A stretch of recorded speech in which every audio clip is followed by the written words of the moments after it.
ক্যানিংয়ের দুয়ারে সরকারে এসেছেন মার্ক্সবাদী কমিউনিস্ট পার্টির প্রাক্তন অঞ্চল প্রধান ধনুরাম সর্দার মহাশয়। কেন এসেছেন, কি বলছেন ধনুরাম বাবু, আপনারা শুনুন তার মুখে। ভালো আছেন? নাম বলুন। ধনুরাম সর্দার। আপনি তো একসময় মাতলা 1 নম্বর গ্রাম পঞ্চায়েতের প্রধান ছিলেন। হ্যাঁ, এখন তো আর প্রধান নেই, এখন এক্স প্রধান, মানে প্রাক্তন প্রধান আপনি।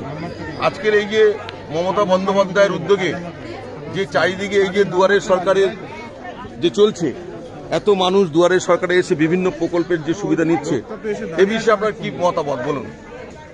ভালো মতো মানুষ, গরিব মানুষ পাচ্ছে, এটা বার্ধক্য ভাতা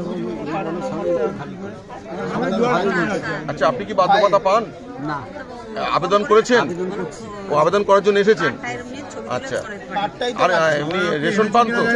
স্বাস্থ্যসাথী কার্ড আছে? খাদ্যসাথী আছে? রেশন কার্ড না না না, রেশন কার্ড আছে। আছে। স্বাস্থ্যসাথী কার্ড হয়েছে? হ্যাঁ হয়েছে। বাড়ির লক্ষ্মী ভান্ডার হয়েছে? হ্যাঁ, একদম আমার স্ত্রী পাচ্ছে। পশ্চিমবঙ্গ সরকারের যে বিভিন্ন প্রকল্পের যে বিভিন্ন সুযোগ সুবিধাগুলো আপনারা পাচ্ছেন, সবগুলো পাচ্ছি। মোটামুটি কিছু পাচ্ছেন তো? লক্ষ্মীর ভান্ডার পাচ্ছেন তো? লক্ষ্মীর ভান্ডার পাচ্ছি। স্বাস্থ্যসাথী কার্ড পেয়েছেন তো? 5 লক্ষ টাকা যে বিনামূল্যে চিকিৎসা যে সুযোগ, হ্যাঁ, পেয়েছি। এটা তো সিপিএম এর আমলে ছিল না, আপনার আমলে ছিল না, এটা এই তৃণমূলের আমলে হয়েছে। এটা কি মনে হয় সঠিক কাজ করেছে মমতা বন্দ্যোপাধ্যায়? সঠিক কাজ করেছি। হ্যাঁ, করেছে তো। আর আজকে আপনি তবে বার্ধক্য ভাতার জন্য আবেদন করতে এসেছেন এই দুয়ারের সরকার, তাই তো? আচ্ছা, আমি কি বলছি, ঠিক আছে, ভালো থাকবেন। নাম্বারটা কিভাবে পাবো?